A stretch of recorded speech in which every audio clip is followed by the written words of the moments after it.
उल्टी गिनती। दोस्तों, चिली का आखिरी बीज नाम की ये कहानी एपिसोड नंबर 2291 ये है आपका अपना प्रिय डॉक्टर आदि कश्यप मुंबई से मानुस आपके लिए लेकर आया आपका मनपसंद प्रोग्राम पॉजिटिव कर्मा। शुरुआत करता हूं इस कहानी की कुछ इस प्रकार।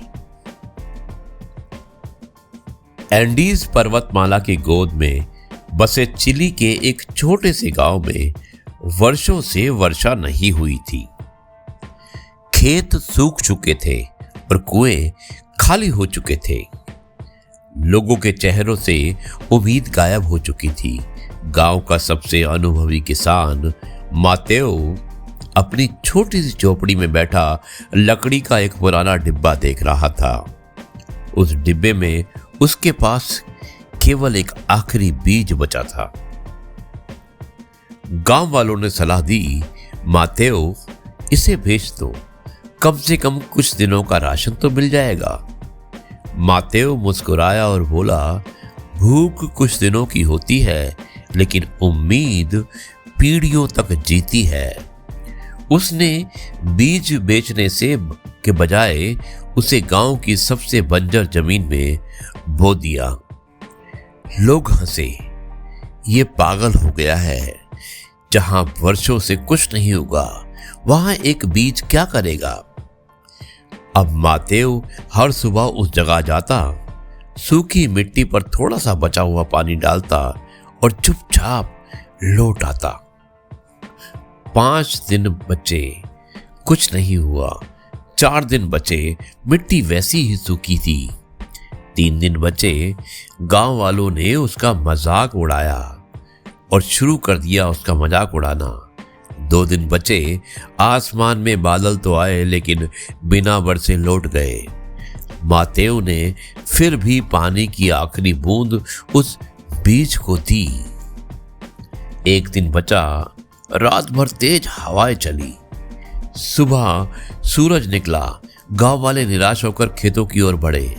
तभी किसी बच्चे की आवाज आई, देखो देखो, सूखी धरती की दरारों के बीच उसके बीच से एक नन्हा सा हरा अंकुर बाहर निकल आया था। मातेओ की आंखों में आंसू थे। उसने कहा, जीवन कभी आखिरी अवसर पर हार नहीं मानता। हार तो इंसान पहले मान लेता है। कुछ वर्षों बाद वही पौधा एक विशाल वृक्ष बन गया। उसके बीज पूरे गांव में बोए गए। सूखी धरती फिर से हरी हो गई। गांव का नाम दूर दूर तक आशा की मिसाल बन गया।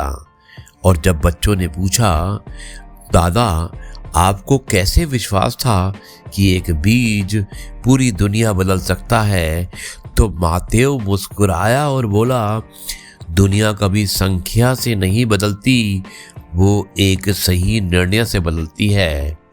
दोस्तों, जब सब कुछ समाप्त होता दिखाई दे तब भी याद रखिए, यदि आपके पास एक सच्चा प्रयास, एक सकारात्मक विचार और एक अटूट विश्वास बचा है तो आपके पास अपना भविष्य बदलने की पूरी संभावना बची है।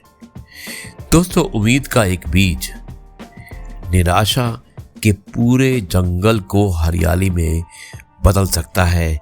यही मैसेज था आज की इस कहानी का। मुझे उम्मीद है कि आपको ये कहानी पसंद आई होगी। अब मैं इस कार्यक्रम को यहीं पर समाप्त करता हूँ और कल आपसे एक बार फिर से मुलाकात करूंगा कुछ नई बातों के साथ। तब तक के लिए आपसे कहता हूँ, जय गुरु जी, शुक्राना।